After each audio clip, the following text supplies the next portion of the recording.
Bonjour et bienvenue sur ma chaîne. Je m'appelle Claire. Sur cette chaîne, on parle de stratégie féminine, de mindset féminin. Le but est simple, c'est vraiment d'avoir la vie la plus belle possible en nos propres termes.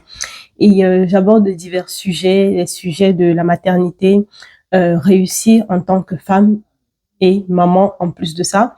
Et oui, donc je balaye un peu ces sujets-là. Si c'est la première fois que vous êtes sur cette chaîne, bienvenue. Bienvenue aux nouveaux abonnés. Merci à ceux qui sont là depuis le début déjà. Merci d'être là. Ça fait bientôt 1 an qu'on est là. Bravo. On est bientôt une centaine. Je suis super, super contente.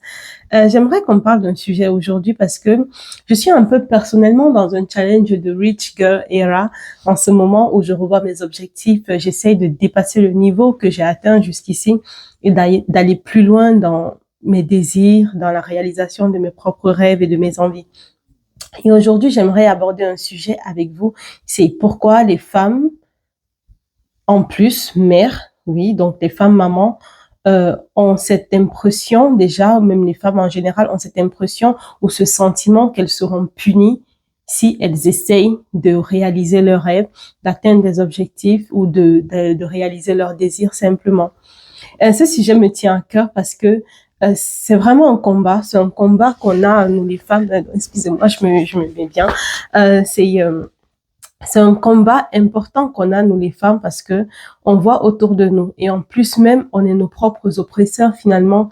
On voit autour de nous le regard que nous avons envers les femmes qui ont réussi plus que nous. En entreprise, on voit le regard qu'on a envers les femmes qui sont arrivées à des top niveaux, des niveaux vraiment de top tiers dans le monde entier. Dans la boîte, c'est la femme qui est CEO, qui est DG.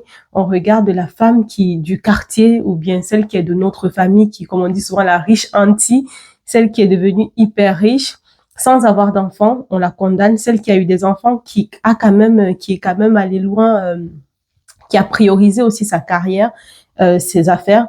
On la critique, on lui dit des mots difficiles et voyons ensemble un peu pourquoi, comment ça, comment dire, d'où cela vient. Je pense qu'en premier lieu, il y a d'abord les normes patriarcales. On en parle, c'est vrai qu'en ce moment, on parle beaucoup du patriarcat, mais c'est important de souligner ça parce que ça, c'est des choses qui ont bridé les femmes pendant vraiment, vraiment longtemps. Dans les normes patriarcales, le rôle de la femme se résumait vraiment à être à la maison, s'occuper des enfants, s'occuper du mari. Sa vie devait tourner autour de son foyer. Ce n'est plus le cas aujourd'hui et ça ne peut plus être le cas aujourd'hui. On est allé trop loin pour faire marche arrière et on chérit, on aime notre liberté, on aime pouvoir faire beaucoup de choses, on aime pouvoir se mouvoir dans la société et réaliser finalement des choses. On a vu, hein, on voit dans certains films anciens ou dans des histoires anciennes des femmes d'autrefois comment elles ont voulu faire des choses, autre chose qu'être juste femme au foyer. Elles ont dû des fois se faire passer pour des hommes. Moi, je pense à George Sand. Euh, mais on a ce désir-là depuis le début de l'humanité de faire mieux et faire plus qu'être simplement, pas si je vais le dire simplement, mais non. C'est une erreur, c'est déjà une grosse chose, c'est vraiment une grosse tâche et une grosse mission qu'être femme et maman. Mais les normes patriarcales ont contribué à ce que lorsque aujourd'hui une femme, pendant elle accouche, elle a un enfant, moi j'ai eu à vivre ça, où je devais recommencer à travailler, on m'a catégorisée d'égoïste, de mauvaise mère parce que je laissais l'enfant à la crèche et j'allais au travail. Et d'autres femmes contribuent aussi à mettre ça à nous donner cette étiquette-là. De, ah non, mais moi, je préfère garder mon enfant tant qu'il n'a pas machin truc. Moi, je suis pas égoïste. Je trouve que c'est irresponsable de donner son enfant à quelqu'un d'autre pour en prendre soin, alors que les nannies ont toujours existé. La nourrice a toujours existé. La deuxième des choses qui fait que les femmes ont cette peur-là et finalement se retiennent d'aller plus loin, c'est la culture de la rivalité féminine. Ah ça vraiment, et je ne nous condamne pas en plus, mais vraiment sur ce sujet, je suis très très, comment dire ça, je suis très compatissante et je reconnais le fait que les femmes depuis hyper longtemps, depuis déjà que le patriarcat a mis les femmes sur une sorte de si tu n'es pas mariée, tu es une vieille fille, tu es une mauvaise. Donc il y a eu cette culture de rivalité qui s'est formée entre nous et les hommes ont contribué aussi à ça.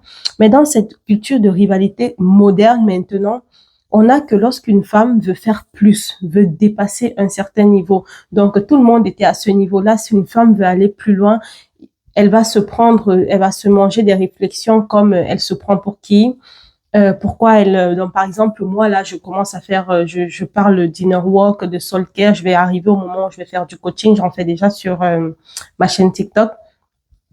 Mais dedans, c'est les personnes qui m'ont toujours connue, qui n'espéraient pas que j'aille aussi loin dans ma vie ou que je dépasse un certain niveau vont se dire, mais pourquoi elle donne des conseils? En fait, elle se prend pour qui pour donner des conseils, pour donner son avis? On le dit, j'entends beaucoup ça, je reste silencieuse quand j'entends une femme le dire parce que ça m'interpelle. Ça m'interpelle en tant que femme qui a envie de plus, femme qui a envie d'aller vraiment, vraiment loin. Et, il y a ça, il y a cette culture de rivalité-là qui nous... Donc, du coup, ça peut être un frein. Ça peut être un frein parce que beaucoup de femmes vont se dire comment on va me voir si je m'habille de telle façon, si je deviens mannequin, si parce que j'ai eu ça aussi. Si je deviens mannequin, si je chante au milieu de des milliers de personnes, qu'est-ce qu'on va dire de moi? On va dire que je ne suis plus la gentille petite fille, la douce, je ne suis plus aussi simple que le commun des mortels. Du coup, je vais m'attirer le mauvais regard des femmes. Les femmes ne voudront pas que je sois avec elles. Si tu es trop belle et que tu te mets beaucoup trop en avant, tu vas te dire les femmes ne voudront pas que je sois avec on m'invitera pas et tu reçois ça en tant que femme. Je sais oh combien ça c'est récurrent de parce que tu es femme, mère célibataire ou même femme célibataire et que tu es belle, tu n'es pas invitée lorsque tes amis qui sont en couple se retrouvent avec leur famille ou leur mari simplement ou leurs copains. Tu n'es pas invitée si tu es toute seule. Genre, t'apprends juste que les gens étaient à tel ou tel endroit ensemble. Et ça, il faut faire avec, mais ça ne devrait pas et je refuse totalement que ce soit un frein à mon évolution. Je refuse totalement.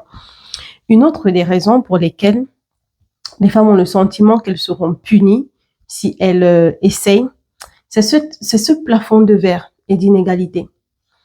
Et pour la petite histoire, ça me rappelle que depuis que je suis maman, à chaque fois qu'il y a au travail, à chaque fois dans les différents boulots, à chaque fois qu'il y a l'occasion de demander plus d'augmentation, de demander un salaire qui est à mon niveau, et même dans la recherche d'emploi, il y a toujours ce truc qu'on me met pour me plafonner en me disant mais tu ne fais pas de déplacement parce que tu as un enfant. Il y a tel autre qui fait beaucoup de déplacements, ou bien on comprend que tu seras pas aussi disponible que tel autre et on compare du coup avec le jeune homme qui a moins de la trentaine, qui n'a pas d'enfant, ou on compare avec la femme, oui, la collègue qui a des enfants mais qui ne sont pas à sa charge et qui est seule en fait aussi, qui est libre. Et ça, c'est vraiment quelque chose que j'ai là parce que et j'ai hâte de sortir de ce système-là parce que ça plafonne, ça donne le sentiment qu'on est puni pour avoir offert à l'humanité un humain de plus, pour avoir offert même une force énergétique, une force ouvrière finalement parce qu'on est tous des ouvriers, peu importe l'échelle dans laquelle tu es. Quand je dis ouvrier, c'est vraiment pour l'œuvre humaine de construire l'humanité, d'aller de l'avant tous ensemble, de contribuer vraiment comment dire, à la survie de l'espèce humaine.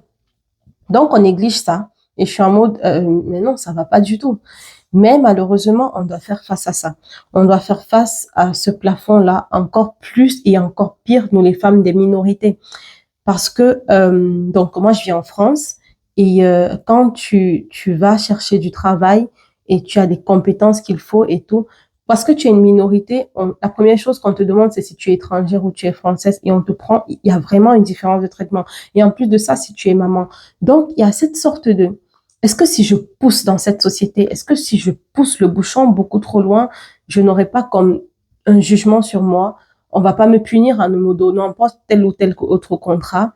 Est-ce qu'on ne va pas me punir en me méprisant, en me mettant des étiquettes que j'ai gravi cet échelon parce que j'ai fait les yeux doux à je ne sais qui? C'est d'autres raisons. Et il faut pouvoir outrepasser ces raisons, outrepasser ce sentiment, outrepasser ces blocages-là qui sont finalement, même s'ils sont invisibles, ils sont réels. Et des fois, quand ils ne sont pas réels, ce sentiment nous donne l'impression que dans notre environnement, c'est réel. Donc, il faut pouvoir se dire non, malgré ça, je pousse quand même, je vais vers ce que je veux, je vais vers ce que je désire, je le veux, je l'aurai.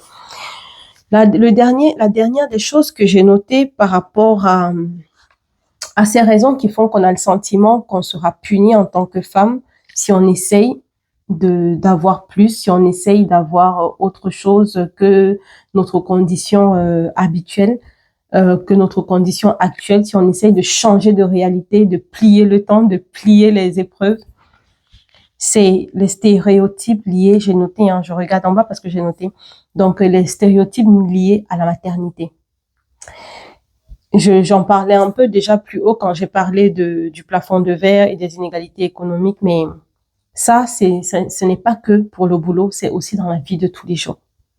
Mais dans la vie de tous les jours, je me suis mangé tellement de remarques parce que je fais un métier prenant. Pourtant, je suis toujours là pour mon fils. Donc, malgré que ce soit prenant, je viens de passer il a 4 ans, je viens de passer 4 années à avoir des nuits à 5 heures, 6 heures. Et des fois, beaucoup, beaucoup moins parce que je suis quand même là et je prends soin de mon fils. Mais quand quelqu'un apprend ce que je fais au quotidien comme métier, la première des choses, tu devras d'abord penser à ton fils.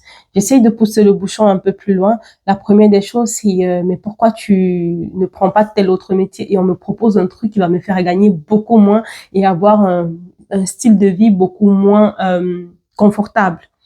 Donc, il y a toujours ça. Il y a toujours que je ne peux même pas parler de mes rêves et de mes désirs. Alors là, ah non, mais c'est beaucoup trop grand, mais comment tu vas faire de ton fils? Et déjà, pendant quand on me demande comment je vais faire de cet enfant, je devrais penser plus à lui. On veut que je me marie, que je me remette en couple, que j'ai d'autres enfants. En fait, j'ai l'impression, et ce n'est pas qu'une impression, nous les femmes, en plus, maman, je pense qu'on partage cette impression que la société essaye de nous garder dans une boîte. Voilà la boîte, tu restes là, tu bouges pas de là. Quand tu essayes d'avoir plus, d'être leader, d'être architecte de ta propre vie, de ton propre destin, tu en fais trop. Tu es beaucoup trop. Tu te prends la tête. Tu es hautaine. De toute façon, ça c'est papa, maman. Tu n'as pas pu le faire aller jusque-là sans l'aide d'un homme, sans l'aide d'échanges de faveurs indécentes. Tu ne penses pas assez à ta famille, tu ne penses pas assez à tes enfants, tu n'es pas présent, tu vas créer des traumas chez tes enfants. C'est tout et n'importe quoi. Et ça ajoute aussi tu exposes tes enfants aux dangers extérieurs et tout. Sauf que les mauvaises choses, ou bien toutes les choses que la société projette comme peur vers nous, peuvent arriver et sont déjà arrivées pour des femmes qui sont restées bridées, qui sont restées enfermées dans des boîtes, qui sont restées à jouer la bonne petite jeune épouse qui veut juste se concentrer, consacrer son temps, son énergie, sa vie, ses pensées juste à sa famille. Il leur est quand même arrivé des choses terribles. On voit les journaux, on écoute des histoires, on lit des livres, on voit des films basés sur des faits réels. Il s'est passé quand même des choses terribles pour elle et je refuse, moi personnellement, j'espère que tu refuses, mais moi en commentaire si tu n'es pas d'accord du tout avec le fait que tu n'es pas d'accord du tout que ce sentiment, cette peur d'être jugé, d'être regardé d'une façon nous retienne. Moi, c'est hors de question que ça me retienne. Même par rapport à ma chaîne YouTube, il y a des fois où j'ai envie d'aller dans une certaine direction et je me suis dit non, mais qu'est-ce qu'on va penser et tout, mais là c'est mort, c'est terminé. Je vais faire ce que je veux. Je vais aller aussi loin que je peux. Je vais me laisser désirer. Et c'est pas l'idée, ce n'est pas de cocher les cases de la société, c'est de cocher les cases de nos désirs. Qu'est-ce qu'on veut vivre, à quel point on veut être passionné, on veut être passionné de quoi et aller vers ce qu'on veut en fait et ce qu'on veut réaliser. Ce qui est sûr, c'est que les femmes sont généreuses et que lorsque nous sommes remplis, on donne. Lorsqu'on déborde, on donne. Même quand on ne déborde pas, on donne. Imaginez quand on déborde d'énergie, on déborde d'épanouissement, on rend tout le monde autour de nous aussi heureux que nous. Merci de m'avoir écouté. J'espère que ça vous a plu et que ça vous a encouragé à vouloir plus et à faire fi surtout de tous ces blocages qu'on a et de ce sentiment de je vais être puni parce que je veux plus. On va être puni, c'est pas grave, punissez-nous. N'hésitez pas à liker cette vidéo, à me mettre en commentaire ce que vous en avez pensé et à vous abonner, activer la cloche de notification. Je serai vraiment, je promets de faire beaucoup plus de vidéos les prochains jours, ok?